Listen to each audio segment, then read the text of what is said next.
Kottayam seat പിടിച്ചെടുക്കാൻ PJ. ജോസഫിനെ ചില കോൺഗ്രസ് നേതാക്കൾ ഉപയോഗിക്കുകയാണെന്ന് മാണി വിഭാഗം. നിലവിലെ തർക്കങ്ങൾ ഈ നീക്കത്തിന്റെ ഭാഗമാണ്. എന്നാൽ സ്ഥാനാർത്ഥിയെ പിൻവലിക്കുന്നതടക്കമുള്ള കാര്യങ്ങൾ ചർച്ചയിലില്ലെന്നും പ്രചാരണവുമായി മുന്നോട്ട് പോകുമെന്നും മാണി വിഭാഗം പറഞ്ഞു. ഒരു ഘട്ടത്തിലും കോൺഗ്രസ് സീറ്റ് ആവശ്യപ്പെട്ടിട്ടില്ലെന്നും കോട്ടയം DCC വിശദീകരിച്ചു. കേരള കോൺഗ്രസിന്റെ സ്ഥാനാർത്ഥി നിർണയത്തെ ചൊല്ലിയുള്ള തർക്കങ്ങൾക്ക് പിന്നിൽ കോൺഗ്രസ് നേതാക്കളാണെന്ന വാദമാണ് മാണി വിഭാഗം ഉയർത്തുന്നത്. പി.ജെ. ജോസഫിനെ മുന്നിൽ നിർത്തി കോട്ടയം സീറ്റ് തട്ടിയെടുക്കാനുള്ള നീക്കമാണ് നടത്തുന്നത്.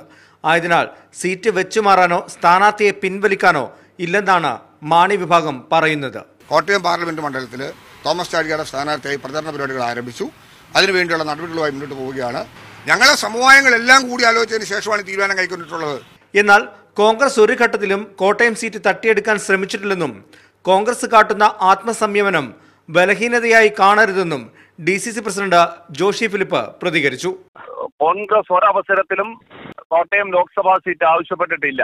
അതീവ രാഷ്ട്രീയ പ്രാധാന്യമുള്ള ഈ തെരഞ്ഞെടുപ്പിൽ UDF വിജയിക്കുവാൻ സഹായകരമായ നിലപാട് കേരള കോൺഗ്രസ് സ്വീകരിക്കണം. അതേസമയം കോട്ടയത്തെ സ്ഥാനാർത്ഥിയെ മാറ്റേണ്ട സാഹചര്യമില്ലെന്ന് ജോസഫ് വിഭാഗം വ്യക്തമാക്കി. ദോഷം വരുന്ന വിധത്തിലുള്ള ഒരു സമീപനം എടുക്കാൻ ഞങ്ങൾ ആഗ്രഹിക്കുന്നില്ല. അതുകൊണ്ട് തന്നെ കോട്ടയത്തും UDF വിജയിക്കണം, ഇടുക്കിയിലും വിജയിക്കണം, എല്ലാ സീറ്റിലും വിജയിക്കണം. Toby Johnson, media 1, Kottayam.